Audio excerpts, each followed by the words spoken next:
Welcome to Hedge Fund Tips with Tom Hayes. This is VideoCast 109 and podcast episode 99 for the week ending November 18th, 2021. Very interesting day today, to say the least, with Alibaba earnings, and we're going to spend a lot of time on that. The bad news is the stock was down.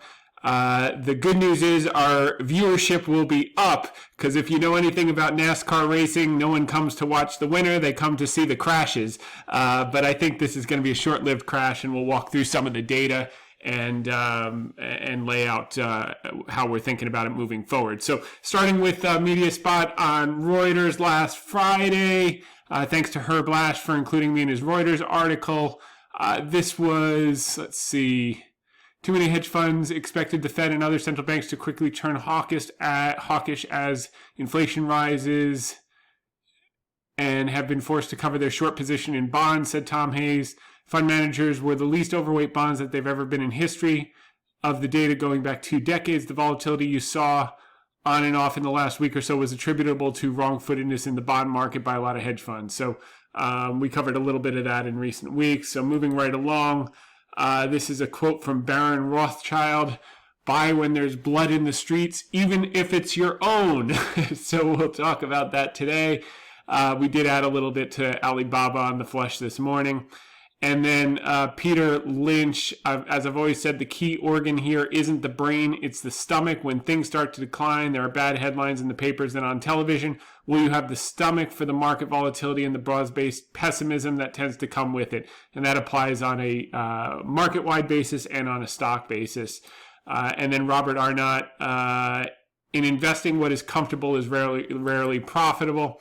And now we're going to get down to our Ask Me Anything questions of the week. This is a record week for questions, so I'm going to try to go through them quickly. Matt Mitchell asks, hi Tom, do you have any concern over the fact that Baba's financials aren't truly audited, at least in an American sense? Agreed that Baba is undervalued on paper, but a lot of that undervalued derivation comes from the reported growth rate in their revenue and earnings numbers. Despite being arguably underreported, accounting scandals seem common in China, Luckin Coffee. Understand that Baba is audited by PwC, but the auditors are based in China, and there's no PCAOB-like organization to validate that these audits are done correctly. I'm curious how you weigh the sketchiness risk of China, or for lack of a better term, against the undervaluation opportunity. I think at these levels, an awful lot of risk is priced in.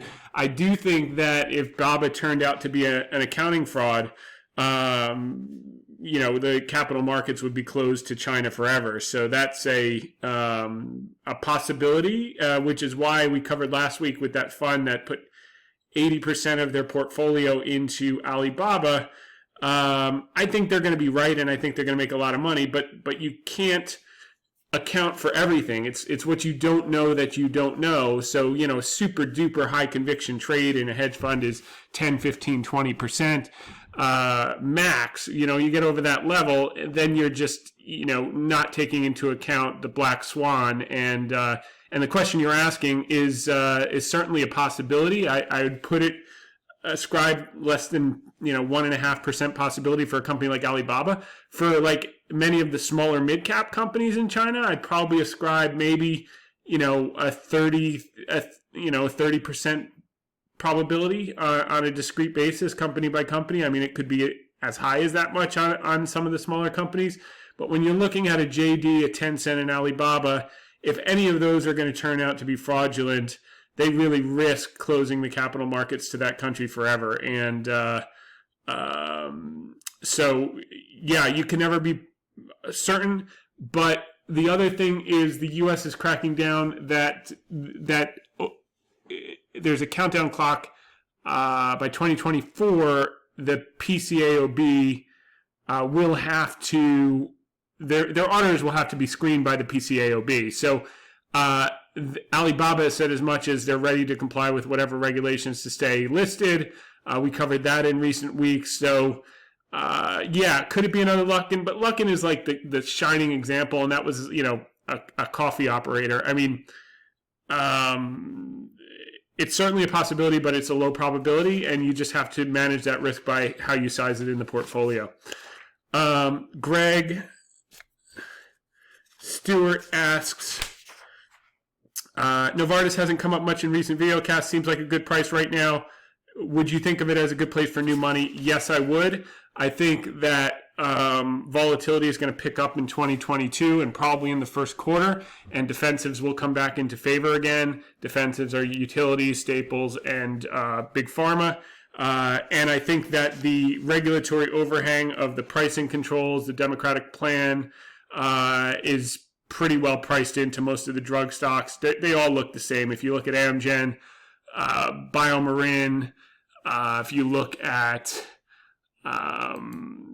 Novartis, they all look exactly the same. So I think the worst case is priced in. And if we don't get the spending plan, you saw Manchin come out today and say he wants the CBO score and everything else before he approves it. I mean, it may be a wash, particularly with the inflation narrative being so aggressive right now. It's not a foregone conclusion that they'll jam through another 1.7 trillion, which would be a failure of that would be disinflationary, and it would also be positive for the drug stock. So, yeah, I like that idea. I'm glad you resurfaced it. I would go with the stock versus options. It's going to be tougher to time. Question from Trolls on Twitter, TROELS. Hi, Tom. I have a question regarding your post today about Baidu. This was unusual options activity. It seems like you write that somebody bought 20,400 call contracts. When you look at bar chart, it says that was the full volume for the day. Hope you can clear this up for me. Keep up the good work. I love your Be in the Know section each day. I also listen to your podcast each week.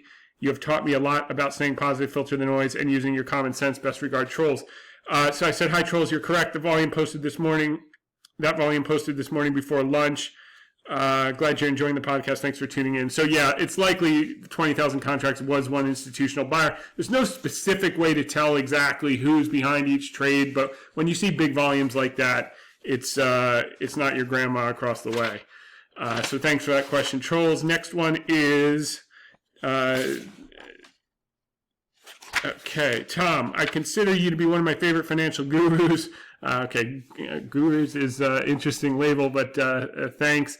Thanks for all the opinions and not advice. That's right. Everything is opinion, not advice. Go to hedgefundtips.com, click on terms.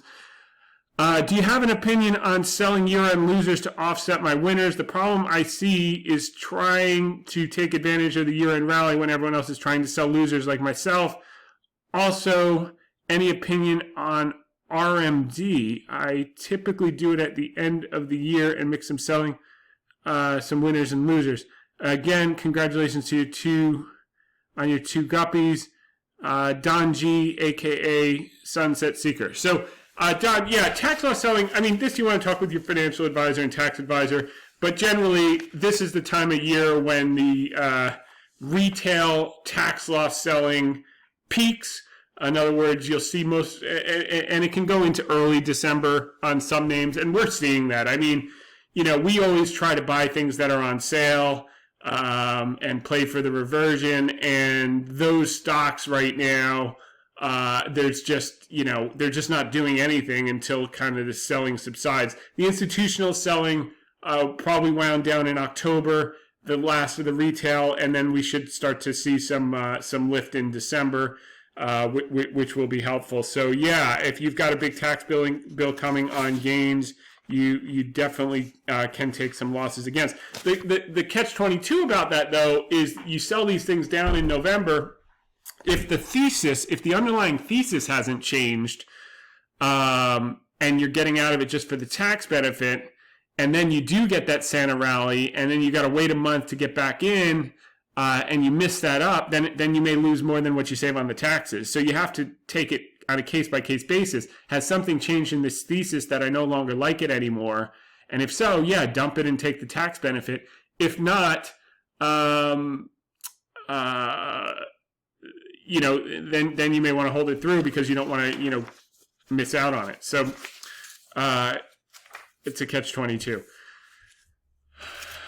Tim Good says, following you and reading your quotes from successful traders is a lot of fun learning how to look for opportunities to buy where others are not. Do you think there are opportunities for MasterCard and Visa? I've been looking into opportunities in Turkey and Brazil. The large country ETFs are one way to enter the market. Finviz has 36 stocks listed under Brazil and 2 for Turkey. Curious how you're entering these markets. Thank you for sharing your knowledge with podcast, tweets, and YouTube channel. That's Tim. So thanks, Tim. Okay, so Visa and MasterCard, why are they down?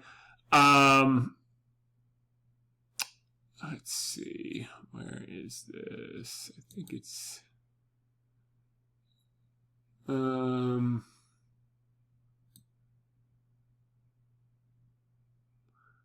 Okay, well, I had that article pulled up, and now it seems to have disappeared. Okay, so basically the reason that... Here it is. Visa and MasterCard are down, two things. Number one, Amazon canceled Visa in the UK. That's number one, and there's a fear that they could cancel Visa in the US. Several analysts believe that it's just a negotiating tactic in the year end, and they'll just shave the fees down a little bit before year end. Other people are very worried about disruptors like these installment pay plays, like Affirm, and there are a couple others, Afterpay, buy now, pay later type of thing. So there's a fear that this is going to completely disrupt the market and leave these players like Fiserv, Global Payments, Visa, MasterCard, PayPal's also down, Square's down a bit, and leave them all in the dust, and the world is going to change overnight. And then you also have crypto. I think that all of those are real threats over time. I don't think the world changes overnight. So I think after this initial flush out, Visa and PayPal, as a matter of fact, you saw one of the directors of PayPal in the market a few days ago. He bought $2 million worth of stock. Let me just pull that right up, which I thought was interesting because PayPal's gotten smacked just like Visa. Yeah, here it is. John Donahoe bought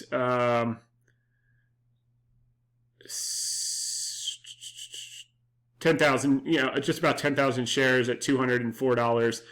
So he's obviously got confidence in it. I think he's right. I think it'll take a little time to settle out in terms of PayPal and probably in terms of Visa, just to get through this buy now, pay later. I think you're probably going to find that it's underutilized this holiday season. They'll extrapolate growth rates on the basis of it, but by and large, most people have their credit card in Amazon, and they get points, and they get cash back, and they get all these other things. And I think most people pay their bill within 30 days.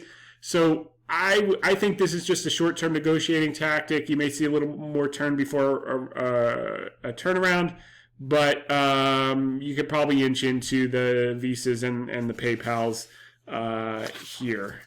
Matt Janik, for personal investing, wondering your thoughts of sinking long money into S&P 500 versus a leveraged S&P futures financial derivative ETF like SSO. What are the pros and cons of each in anticipated returns and tax implications, if any? Yeah, I mean, there's UPRO, which is also a leveraged ETF. The complications of that, one is there's regulatory risk. Every few years, the SEC is out saying we don't really like these leveraged ETFs. They're usually referring to the triple leveraged ones. So you got to keep an eye on the regulatory thing. And if you're doing a long-term set and forget, you don't really want to have to worry about that. So I think you're better off just using the regular ETF, like a VTI total market from Vanguard, or an SPY if you want to do the S&P 500. Use the leverage ones for more short-term stuff if you're doing that. Just let your money compound and don't worry about leveraging. Because the other thing is, if you're 2 times levered, you get a 30% correction, you're down 60%. And then in some of those things, there are triggers particularly if they're derivative based, where they can just shut the whole thing down, it creates a complication. So my best suggestion there would be, what I would do rather is I'd be more in just unlevered and let that compound for the long term.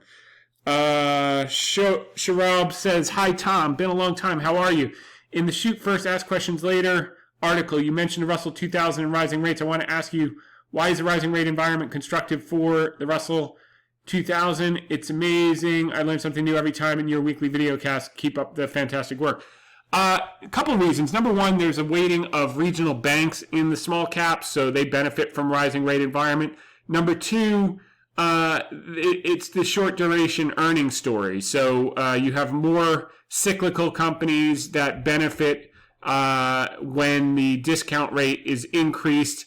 The long duration earnings found in tech become less valuable in the present, and the shorter term earnings cycle stocks like energy, like financials, like industrials, the cyclical stocks tend to outperform, and they're a higher weighting in the Russell 2000. So that's why that does better. Great question from Sho. So thank you for all those wonderful Ask Me Anything questions this week. Moving right along. Okay, we covered Visa. Who will be the next Fed chair? Why Brainerd is gaining on Powell. Basically here, the net is that you're either going to get a known quantity dove in, hawkish dove, I guess, in Chair Powell, but it's a known quantity, it would be a non-event, or you're going to get an unknown quantity uber dove in Lael Brainerd. She thinks she's not worried about inflation. She wants to keep the pedal to the metal. She generally believes, I believe, in MMT. She wants to alleviate poverty through the Federal Reserve. So on the one hand, the market might, in the short term, like an uber dove. On the other hand, it might start to worry about inflation with her at the helm. And Senator Manchin, Joe Manchin, was out today saying he had a long conversation with Chair Powell about inflation, and he felt very comfortable endorsing him after that long conversation. So that could, in fact, be the swing vote, and that would keep the status quo, and the market would probably like that. So it changes on a day-to-day basis, but that's where it is. As you know, Biden and Xi had the virtual meeting on Monday. Kind of a non-event, but it started to thaw the relationship. Henry Kissinger said the talks were a good beginning to avoid a clash. Must follow up with concrete discussions. And so that was a step in the right direction. Both sides calling for more cooperation amid tensions. So it was just nothing substantive came out of it other than they're talking. The ice is somewhat thawed. And then I saw this headline today, which would be not constructive, after that type of talk, where Biden says, quote, "We are considering a diplomatic boycott of the Beijing Winter Olympics." That would probably set things back. So we don't want to see that, particularly with the Boeing airplane approval on track, the 737 recertification now on track for November 26th. If you recall, over the weekend, an article came out saying that the Chinese regulators were okay with it. We're now going to turn it over to industry for review, and they'd come to a decision on November 26th. We don't want anything to muddy that up, so hopefully either Biden will reserve his boycott or not have a boycott, or just not say anything, keep his mouth quiet between now and then, get the Boeing certification through, and off to the races. Boeing's been a nice winner this week off of that. The general market, you've got a couple firms out. Morgan Stanley was pretty negative. I think they said the S&P would be down 5% next year, but JP Morgan and Goldman are kind of in line with what we've been talking about.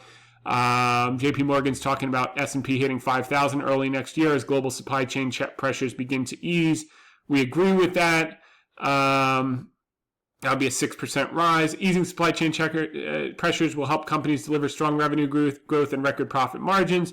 Textual analysis of management discussions confirm that trends are stabilizing, with the worst likely behind. We were ahead of the curve. We were talking about this a month ago when everyone else was in a frenzy about this. I think that's going to prove to be accurate. We'll see how it plays out. The bank pointed to several macro indicators that point to a thaw in supply chain, and that several consumer goods and tech hardware companies expect to fully restore production this month. This could help lower prices as supply becomes more plentiful, also putting a cap on concerns of red-hot inflation, and so on. So that's that from JP Morgan. Now we've got, we saw retail sales jump by the most since March, topping forecast that came in earlier in the week. Goldman Sachs also has a similar price target. They expect the S&P will reach 5,100 by the end of 2022. And in that context, which would be a 9% rise from here, 10% including dividends. And in that context, they're recommending pro-inflation plays like financial sector. They're also suggesting tech, and they're also suggesting healthcare. I think healthcare is going to be a good theme. Speaking back to the Ask Me Anything question about Novartis, I think healthcare is going to start to run after the spending bill is either fails or gets pushed through, and defenses will come in handy with the volatility ticking up. So that's that. JP Morgan we covered. Here's with regard to Iran. Didn't get the question from Ben this week, so I figured I'd just answer it before he asked it. Iran's stockpile of near weapons grade nuclear fuel has jumped significantly, according to a confidential report by the UN Atomic Agency. This is a negotiating posture to get a deal done, which would put 400,000 or 500,000 barrels a day on the market. Now moving on to China, which is going to be a lot of what we cover today. After a $500 billion rout, optimism grows for China. Tech Watch just came out on Friday, I guess it was. And let's see, who was out? Goldman Sachs, the worst is likely behind us in terms of regulation intensity and the corresponding shocks to the market. Goldman Sachs Group strategist Kinger Lau wrote. And the mandate for Xi Jinping to potentially rule for life may mean policy continuity and fewer regulatory surprises. I think that was a big catalyst last week. And I think that's the key takeaways we wanted to cover from that. Tiger Global is one of the major growth and momentum hedge funds. They're undeterred by the recent crackdown. They put $65 billion to work in China, so they're undeterred by the long-term picture. China releases 36,000-word document expected to extend Xi's rule in perpetuity, basically. We covered that last week, but it got kind of cemented this week.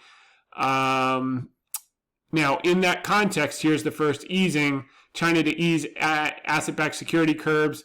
We injects funds, Evergrande update. So they're easing the ability of these firms to sell off assets, to raise money through ABS,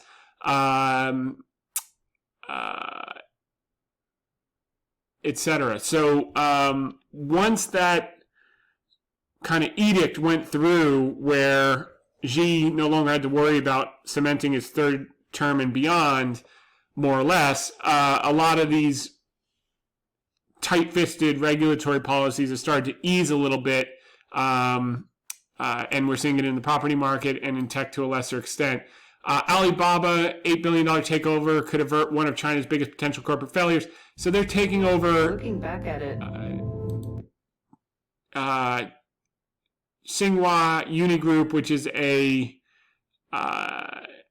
indebted chip maker. So they have a technology for chips. Alibaba also has its own chip in the cloud space. We're going to talk about their cloud growth, which is the growth story moving forward. They have a cloud business that's growing faster than Amazon's AWS business, and that's going to be the future. That's where all the profit margin is, and that it grew better than expected this quarter. So this would be them taking over this firm would also be seen as a big positive for the government. The government wants huge investment in chips. That's part of their dual circulation, where they want to have their technology growth over the next few years and not to be dependent on outside countries for chips. And Alibaba being a leader in this, the government would want to get behind them and help them foster that growth and development. Okay, so here's the earnings call from today. Alibaba outlook disappoints after China slowdowns hurts sales. So we're going to drill down to this because the headline is not really what's under the surface here.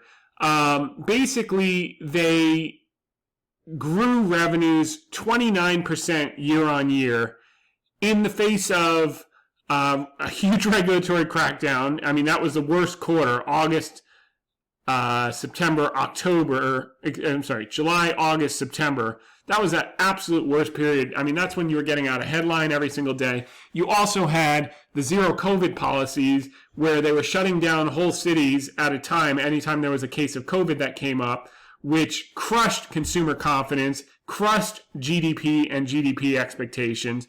So in the face of all that, they still grew revenues 29% year on year, which is very positive. And if you actually look at that in the context of, let me just see here. I want to pull something up. Just put it in the context of these other companies. I put it out today. Okay. So Charlie Bilello put out Q3 revenue growth year-on-year change. He put Tesla up 57%, AMD 54%, NVIDIA 50%, Shopify 46%, Facebook 35%, Apple 29%, Salesforce 23%, Adobe 22%, Microsoft 22%, Netflix 16%, Amazon 15%, S&P 500 14%. Well, guess what? Alibaba did 29% revenue growth for the same quarter, and their guidance for the full fiscal year is 20 to 23%. The market didn't like the guidance, but when we drill down, you have to take a look at this. This is key. So this is the September quarter, okay? And this table, bar chart, is the revenue growth since 2017 from 55 billion RMB to 85 to 119 to 155 last year to 200 billion RMB this quarter, okay? Now, we are paying the same price to buy this stock today with 200 billion RMB as people were paying in 2017 when it had 55 billion RMB per quarter in sales. So to believe that the stock is adequately priced at these levels, you have to believe that this chart is going to go like a roller coaster. This would be the peak, and then it's going to just collapse down back to 2017 levels, which is just unrealistic because you're not only seeing their you're not only seeing the revenues grow, you're seeing the users grow both domestically and internationally, and the secret jewel, which is going to be all the margin and all the cash flow that they're investing hugely in, which is what hurt the bottom line this quarter, which was a good line to hurt the bottom quarter with all the regulatory overhang. It wouldn't have been a quarter to have record earnings, especially when they're talking about common prosperity. And they did make a big investment in investing in common prosperity projects and startups and that type of thing. I think it was $15 billion during the quarter when the government was pushing hard. So all these things hurt. But we're going to talk about the biggest thing that hurt the bottom line was their equity investments. It wasn't their underlying business. So we'll get to that in just a second. Okay. Also want to look at this 60-minute chart on BABA. And what it seems like is that, you know, and again, I'm not a huge, big pusher and adherent to technical analysis. My general view is you have to have the fundamental story and analysis done first, and then the technicals can just give you a sense of timing in some cases, and more than that, tell you when the voting machine, the short-term irrationality based on emotion, is going to be outweighed by the weighing machine, which ultimately mean reverts back to fundamentals and back to its long-term trend. And what we saw here was kind of perfect. We'll see how this plays out tomorrow. Obviously, everyone's watching. No one wants to see it blow below this 138.43 low that we put in 6 weeks ago. But it looks like a retest. But more than that, it looks like it's filling this gap. So it had this huge gap shoot up on October 7th, jumped from like 144 to 151, and then it kept going up to 182. And now it looks like it's filling that gap. And now that gap's filled, we'll see if it can recover after people have a little time to digest this. Because even if their sales growth went to 5%, never mind 20 to 23%, the stock is still dramatically undervalued, and it would be perceived as a short-term thing because their international is growing and their cloud is growing and their margins are going to grow. And I think if you were going to kitchen sink a quarter, this was the quarter that you don't want to show record profits. That's for damn sure, even though they showed record revenues. And even in the face of a huge crackdown where they scaled back their promotions for Singles Day, they also beat record Singles Day by 8.5% year on year on top of that in the fourth quarter. So, it's not the end of the world. So this is kind of what the stock did during the day. Bottomed after margin calls and then started to rise into the close. We'll see how that behaves. But so Alibaba's annual active consumers expanded to about 1.24 billion for the 12 months ended September 30th, adding roughly 62 million from the 12 months ended June 30th. So they've added 62 million users over the last 3-month quarter. We're on track to achieve our longer-term target of serving 2 billion customers globally. By the way, I think about 40 million of this was domestic, and they added 20 million international, and that 20 million is on a base of like 260 million. So it's, meaningful, 10% in a quarter. Alibaba continues to invest in domestic consumption, globalization, cloud computing as flagged in May to build a solid foundation for sustainable growth. They got hit on EBITDA, which we're going to cover why. But again, just look, you're paying the same price for the stock when it was here right now when it's doing 4 times as much in business. So, these things are extreme. Maybe they take a little while to work out, but I think at some point, like, the bad news is out and the sellers are gone. Who's left to sell this stock? Maybe you have a little bit more tax loss selling into year end, but I think most of the institutional selling is done, and you did see some hedge funds start to pick it up last quarter. So we'll see on that. Okay, so let's go to the full release. I want to cover some of the key highlights here. All right. So we covered the revenue, we covered the annual active. Okay, so of the 1.24 billion, 953 million are in China and 285 million are overseas, representing a quarterly net increase of 41 million and 20 million respectively. So they gained 20 million on the of the 285 and 41 of the 953. That's in 3 months. That's just amazing. This is still a growth company. And then, so where they missed was on the bottom line, and they also missed on the guidance. They took down from, I believe, 27% sales growth for the fiscal year ending in March 2022 to 20 to 23%. And they said that was attributable to the slower economy due to all the shutdowns and the COVID, and also obviously the regulatory crackdown shifted consumer confidence, and also some increased competition from JD and Pinduoduo, but they're investing in that to counter it. And they were kind of the big target, so they had to kind of stay under the radar with Singles Day. And I think now that Xi has cemented his kind of lifelong power, I think they're going to want to see all these businesses thrive, because consumption is a major part of their dual circulation initiative going into 2025. Okay, there were 2 other key things. In September quarter, our cloud computing revenue grew by 33% year over year to 3.1 billion US, primarily driven by strong growth in revenue from customers in the internet, financial services, and retail industries. And they launched their Yitan 710 server chip, We announced a new in-house processor designed to use at our data centers. The server chips named Yitan 710 deliver exceptional computing performance and energy efficiency. Together with their global partners, including Intel, NVIDIA, AMD, ARM, we'll be able to continue to innovate our computing infrastructure and diverse computing services to our global consumers. That's a big deal. The Chinese government wants to see development in chips. That's very important, and they'll be very, very supportive of any company that does that. And then the other aspect that I wanted to cover was share repurchases.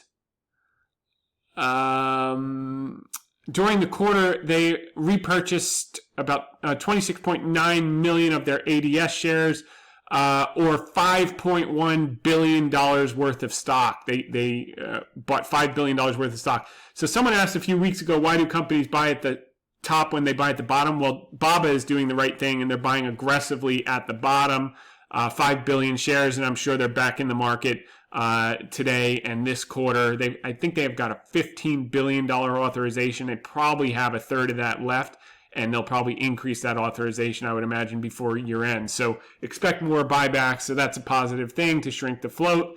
And those were kind of the key areas that I wanted to cover. And then this was the earnings call, which I tuned in for. Just to give you a visual here, total revenue was up 29% year on year. The China commerce was up 30%. International commerce, which I said is a growth factor, 34% year on year. And the cloud computing, where all the margins are going to be, was up 33% year on year.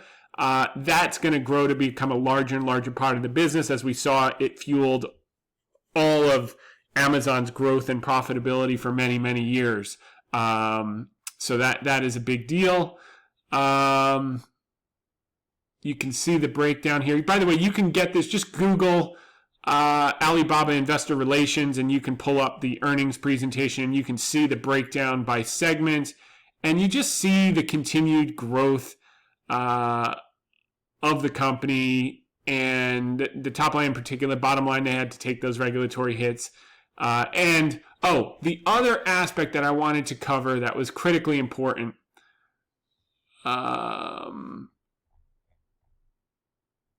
is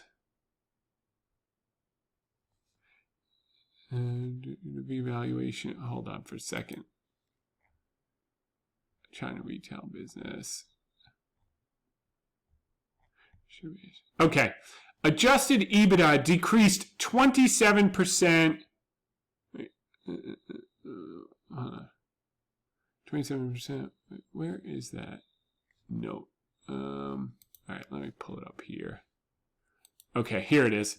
The year-over-year decreases in net income were primarily due to net losses arising from changes in the market prices of our equity investments in publicly traded companies in the quarter ended September 30th, 2021, compared to net gains in the same quarter of 2020, as well as our increased investments in key strategic areas and support to merchants, as mentioned above, partly offset by the decrease in share-based compensation expenses related to Ant Group share-based awards granted to our employees.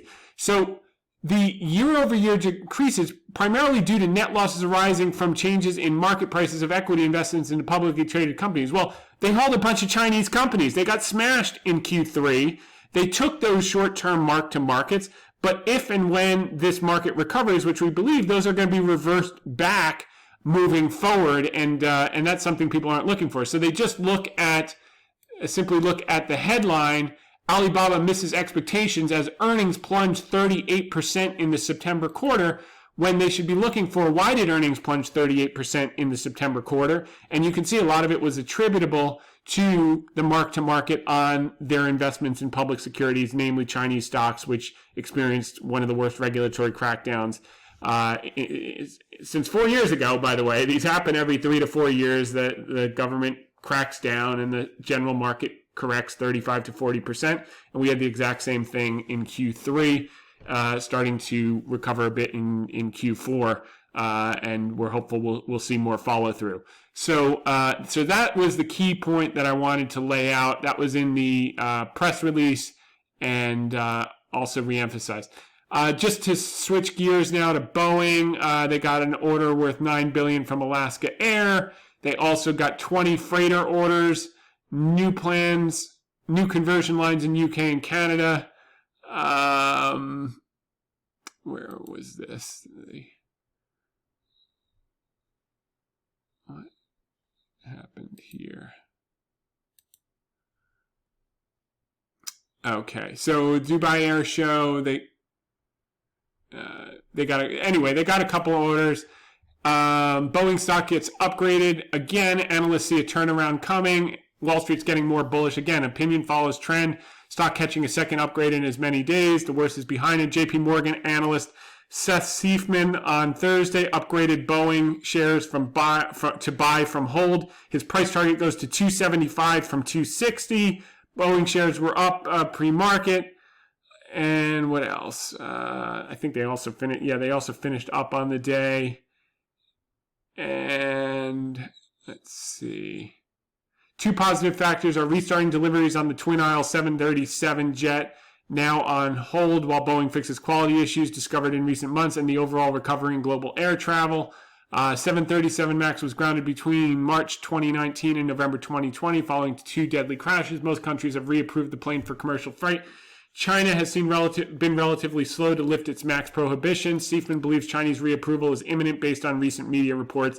Based on what the CEO said on the last his appearance following his media appearance following the earnings call this quarter, he believes it's a Q4 event, and based on the government basically giving it the green light subject to industry approval decision due on November 26th.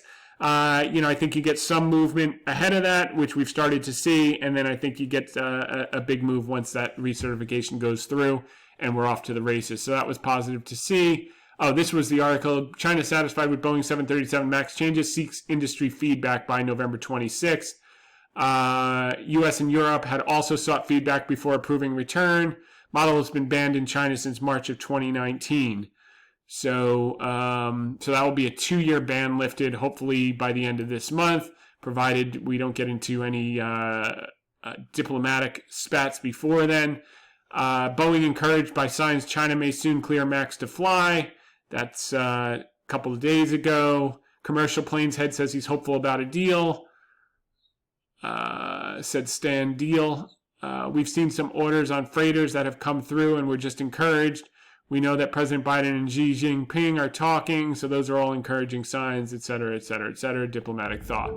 Looking back at it. And then these are the contexts. Also, Wells Fargo upgraded. Wells Fargo analyst Matthew Akers upgraded Boeing to overweight from equal weight with a price target of 272 up from 224.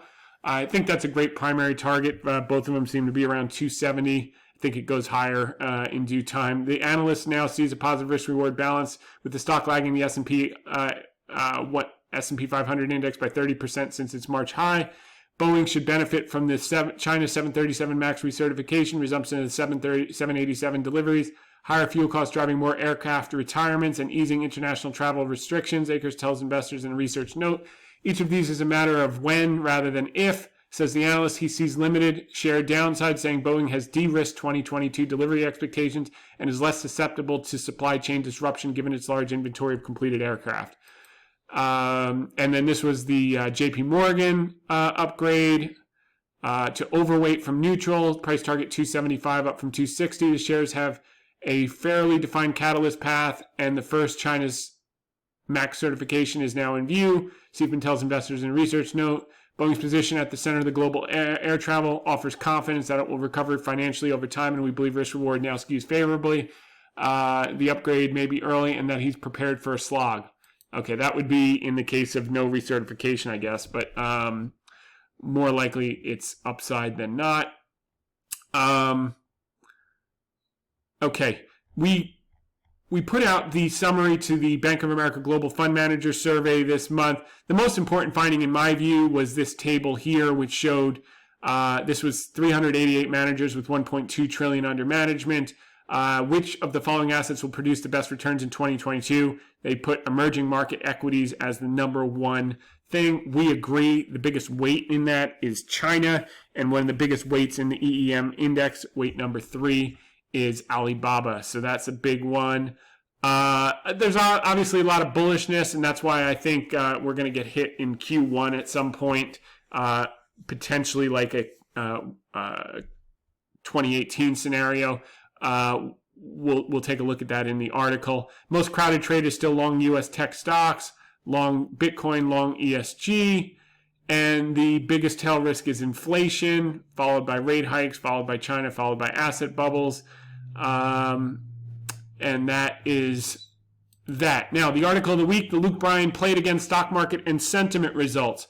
In recent weeks, articles and podcast, videocasts, we made the case that volatility will pick up in 2022 as liquidity slowly starts to come out of the market. When we laid out the case for 2021 in January, we were expecting high teens returns for the S&P 500 coupled with low volatility. A handful of pullbacks contained to 3 to 5%. That has borne out and then some. Now we're anticipating an increase in volatility for 2022 with high single-digit to low double-digit returns for the S&P 500. We chose Luke Bryan's country hit Play It Again to depict our expectations that 2022 may look a bit like 2014 or 2018, considering that 2013 and 2017 were years that started with high return, that shared the high return and low volatility characteristics that we saw in 2021, also coming out of crashes of their own in 2011 and 2016, respectively, like we saw in 2020.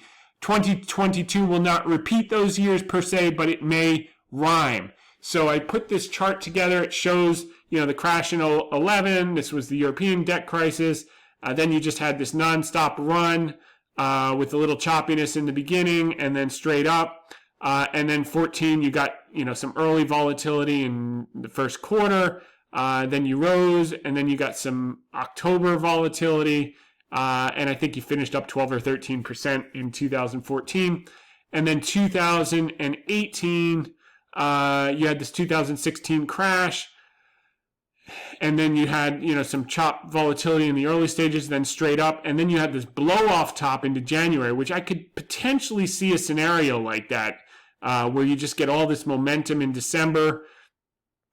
Probably once we get through this kind of debt ceiling, spending bill, Fed pick type of thing, which could happen in the next few weeks, and just money chases hard, and then you get a good 10% quick correction. I could see that type of scenario playing out. But the key is, after this big thing, you're going to get more sideways, high single digits, low double digits, than straight up. More sideways than straight up. We had that early chop, just like you saw here and here, and then straight up. Maybe we get a blow off before a 10% correction, but more likely this sideways chop into 5,000, 5,100, like the analysts are expecting, I think is a good way to look at it. Our 2022 expectation for high volatility and high single-digit returns for the S&P 500 is reasonable expectation considering about 10% earnings growth, coupled with back half liquidity contraction post-taper. So if they follow through with taper, which is not a foregone conclusion, if Lael Brainerd gets in, it may be delayed, or it may be mitigated, or it may be smaller than expected, but assuming that Powell is renominated and they do it in 7 months, they'll add $660 billion of liquidity between now and June, and then after that, liquidity will start to come out of the system, and that's going to slow things down a little bit and maybe lead to a little bit multiple contraction even as earnings are rising. When I was looking back at my January 7th, 2021 article, these charts came up chronicling the ascent of Wells Fargo from our article on September 24th when we were buying aggressively in the low to mid-20s. As we come up on Alibaba earnings today, the resemblance is uncanny. So I put this out at 5 or 6 in the morning before earnings. But the story is still intact because if you look at, let's just pull up a weekly chart. All right, let's just do weekly and 10 years. Okay, so you can see what that looks like. It looks like it's trying to retest that low and then off to the races. But where is the article? Okay, here. So,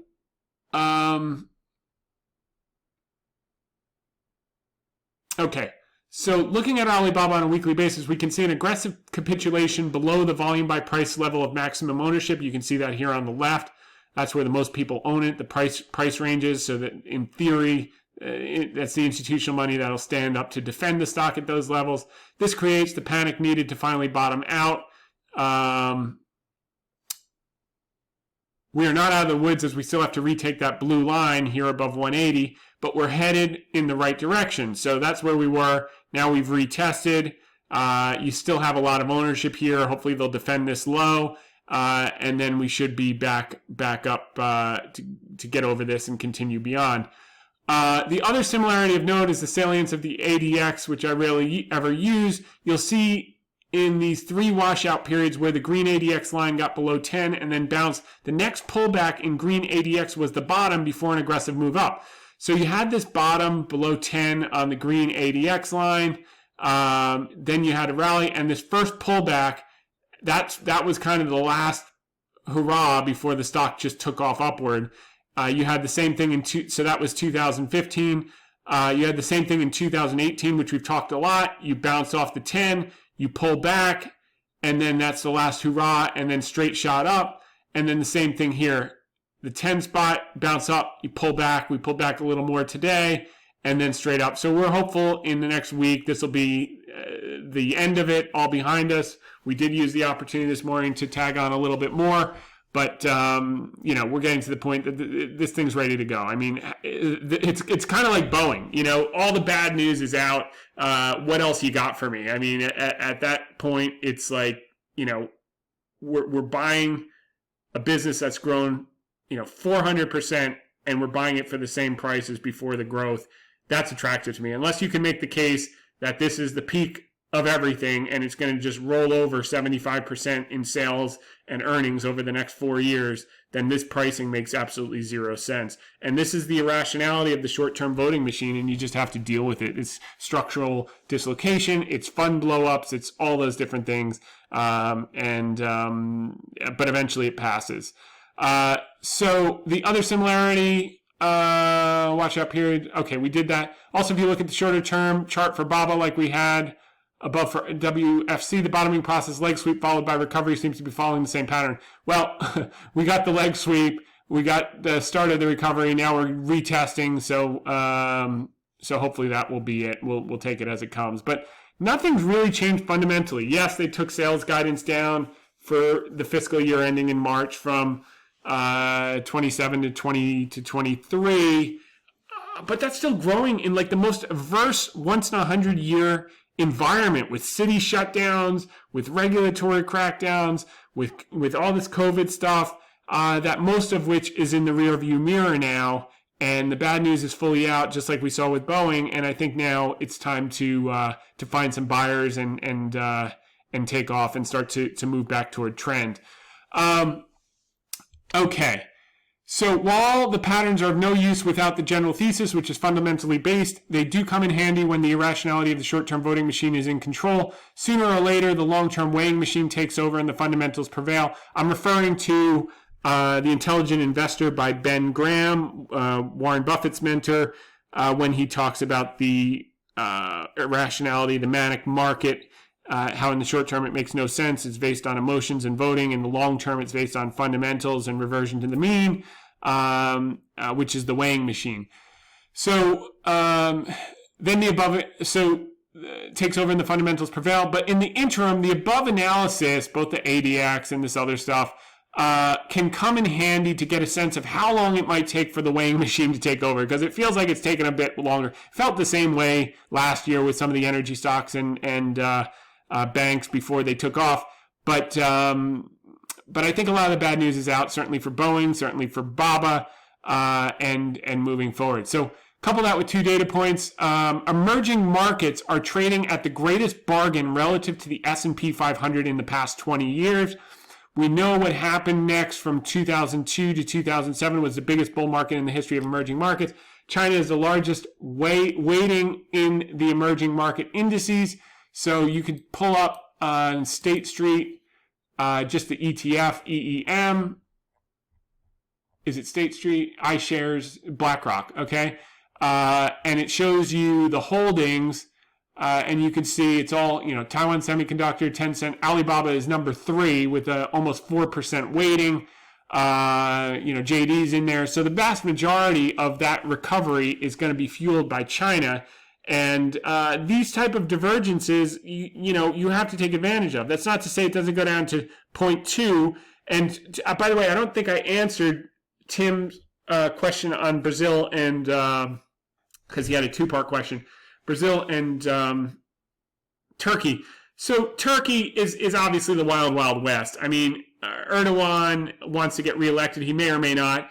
But I think you want to have some exposure ahead of the election because, number one, he has every incentive. They just did another rate cut. I don't know if these are going to backfire on him or not. But since we mentioned it, I think Turkey is up like 5% or something over that period. So the ETF is TUR. And then as far as Brazil, there are 26 stocks. You got to do your homework. I think, you could just get an emerging market. That's going to give you access to China. It's going to give you access to Brazil and the emerging markets. You could get Turkey. EWZ is a Brazil ETF. And these you really have to think long term. It's not like Alibaba where we're looking for a turn in the next, soon. These are kind of like, this is really cheap, and I look 5 years out. I think they're going to relatively outperform on a dramatic basis relative to the S&P 500, and I want my exposure now. And you start to build a position, maybe a third now, a third in a few months, a third in 6 months. But in this week's Bank of America Global Fund Manager Survey, as I said, not only are they the cheapest relative to the S&P in 20 years, but now, managers with trillions of dollars are seeing that they have a chance to produce the best returns in 2022. And the biggest part of that is China. So while all the big sell-side firms debate whether the S&P is going to be up 9% or down 5% next year, avoid the noise, look under the surface, find the bargains wherever they may be domiciled. The end-of-year selling pressure in laggard names is in the rearview mirror for institutional managers. As you see in this chart from Bank of America, their selling pressure ended in October, and they should start being net buyers. And retail ends basically the end of November, but they're less money. So you can see in this month's fund manager survey that while institutions are still dramatically underweight emerging markets, second only to bonds, see chart 12. You can see right down here. They did start to add emerging markets allocation last month, chart 13. You saw them here. Net positive, looks like about 2 percentage points increase last month. And so they got done selling their laggards in early October, the dark blue line, and now they've been buying. So that's a positive thing to see. As far as the short term, the retail exuberance started to wane. It went from 48% bullish to 38.8%. Fear and greed was down to 79. That's still near an extreme. It's not the time to be adding a lot of high beta here, but if you own reasonably valued businesses, you can probably ride them into year end, barring some crazy thing happening with the debt ceiling or the Fed or the spending. But those are all low probability and will probably just amount to a few days of chop. And so the other aspect that supports the the high single digits to low double digits. If you look at the quantitative data from LPL Ryan Dietrich, years that have greater than 20% years, the next year averages 11.5% is the average, 12.8% is the median. I would not anticipate any major breakdowns through year-end 2021, barring a major surprise around the Fed or debt ceiling, lower probability events, which will likely be contained to a few days of chop. As for the Fed, you're either getting a known dove or an unknown super dove. The increased volatility next year will create more opportunity to capture under the surface sector rotation dislocation opportunities, which is our knitting. In the meantime, we may very well be in for a, quote, play it again year in 2022. Play it again referring to 2018 or 2014 type of environment after a big move. Some unusual activity that came in today with January 145 calls, 5,100 contracts. Uber, Derek Khosrowshahi bought $9 or $10 million worth of stock this week. I thought that was a pretty good vote of confidence in the reopening. We covered the Baba. Baidu, this was the 20,000 contracts yesterday. This is December 195 calls. That is an aggressive hockey stick bet. Hope they're right, but we'll see how that plays out. And then you see here for 2022 calendar year, projecting 8.5% earnings growth. I think that'll probably move up to 9 or 10% when all is said and done. And that's why we're looking at that earnings growth and S&P appreciation in line with that level of earnings growth. The economic data for the week, quickly, we saw New York Empire State Manufacturing crushed expectations on Monday. Core retail sales was huge. It shows how strong the customer is, which we've covered before with their savings, and money markets, $4.5 trillion, which was, I think, $1 trillion more than pre-pandemic. Retail sales, so 1.7 versus 1.2. Capacity utilization beat expectations. That was good to see. Industrial production beat expectations. Manufacturing production. Housing market index. And then building permits were better than expected, but housing starts were less. Crude oil inventories did have a draw, but oil's still been weak because China is releasing from their strategic petroleum reserve, which they bought up when oil was negative in 2022 or very low, and a threat that Biden will do the same thing. And then you also have the Iran overhang as well. But you do have demand going back to pre-pandemic levels. So it's a push-pull there. That's why I said it's probably grind sideways. Don't worry about nickels in front of steamrollers for new money. Continuing claims were good. That keeps coming down, which means we're probably going to get a good jobs report for November, first Friday of December. As anticipated, initial jobless claims was worse than expected, but I wouldn't put too much weight to that. It's 8,000 extra claims. And that's the name of the game for now. So with that said, we're going to be back next week. Same time, same place. In the meantime, make it a great one.